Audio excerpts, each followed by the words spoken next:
Hello students, सभी को मेरा नमस्कार। मैं हूं डॉक्टर मंजू नावरिया, सह आचार्य समाजशास्त्र, गवर्नमेंट पीजी कॉलेज दौसा। हमने अपने पिछले व्याख्यान में देखा था प्रकल्पना के प्रकार, जिसमें हमने 3 प्रकार की प्रकल्पनाओं की बात करी थी, जिसमें हमने गुड एंड हट के अनुसार बताई गई प्रकल्पनाओं का उल्लेख किया था।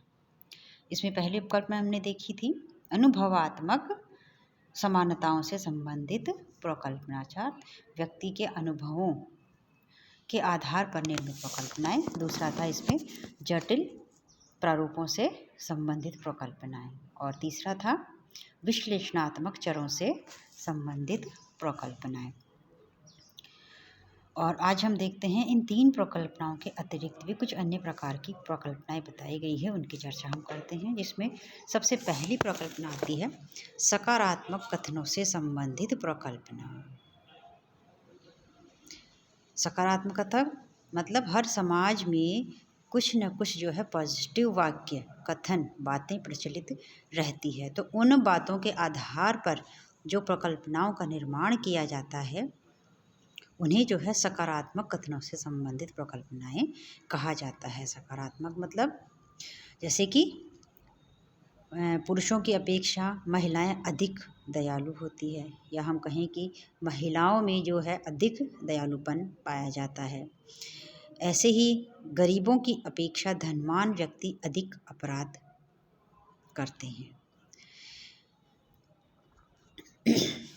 दूसरा आता है इसमें, तो हम इन सकारात्मक कथनों को लेकर उनको ये प्रूव करने का प्रयास करते हैं कि क्या वास्तव में ऐसा है, क्या वास्तव में पुरुष की तुलना में स्त्रियां अधिक दयालु होती हैं।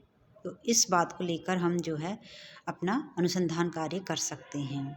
इसी प्रकार जब हम अपराधों का अध्ययन करते हैं तो उसके आधार पर हम ये पता लगा सकते हैं कि क्या वास्तव में एक गरीब व्यक्ति ज़्यादा अपराध करता है या एक अमीर व्यक्ति ज़्यादा अपराध करता है। तो इसी वाक्य को लेकर, इन्हीं बातों को लेकर हम एक दिशा हमें मिल जाती है, और हम इन्हें प्रूव करने के लिए उसी दिशा में अपना कार्य शुरू कर देते हैं। तो इस प्रकार की प्रकल्पनाओं को लेकर जब कोई अनुसंधानकर्ता अपना कार्य शुरू करता है तो वो सकारात्मक कथनों से संबंधित प्रकल्पनाएं कही जाती है। दूसरा आता है इसमें नकारात्मक कथनों से संबंधित प्रकल्पनाएं। तो जिस प्रकार सकारात्मक कथन समाज में पाए जाते हैं, वैसे ही कई प्रकार के नकारात्मक कथन भी समाज में पाए जाते हैं।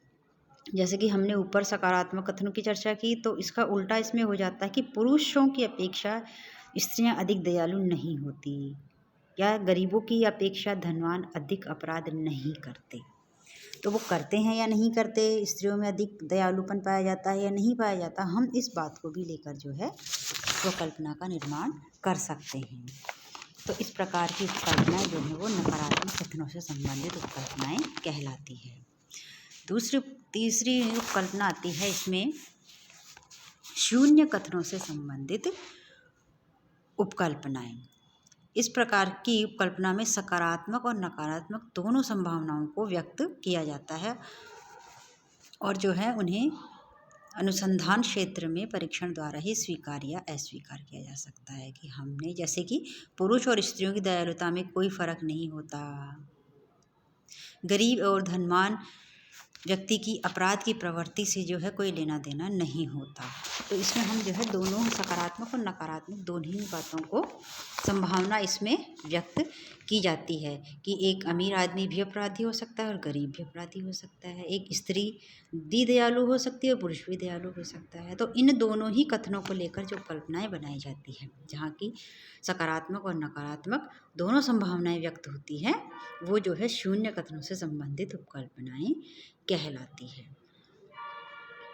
फिर आता है इसमें चौथा काम चलाऊ प्रकल्पना। काम चलाऊ प्रकल्पना मतलब समाज में हमारे महत्वपूर्ण अस्थायी विचार या अनुमान होते हैं, उनको लेकर जब एक अनुसंधान का कार्य करता है, तो उसके द्वारा बनाई गई ऐसी प्रकल्पनाओं को काम चलाऊ प्रकल्पना कहा जाता है। काम चलाऊ प्रकल्पना किसी भी अध्ययन को शुरू करने के लिए या उसको दिशा प्रदान करने का एक विचार होता है, और जैसे जैसे अध्ययनकर्ता को अनुभव होता जाता है, वो उसमें परिवर्तन और संशोधन करता चला जाता है। तो अंत में ये भी हो सकता है कि उस प्रकल्पना में जो है पूरी तरह से परिवर्तन आ जाए और जहाँ से शुरू किया था वो निष्कर्ष हमें ना मिले, या जो प्रकल्पना हमने ली थी वो प्रूव ना हो। और ये भी हो सकता है कि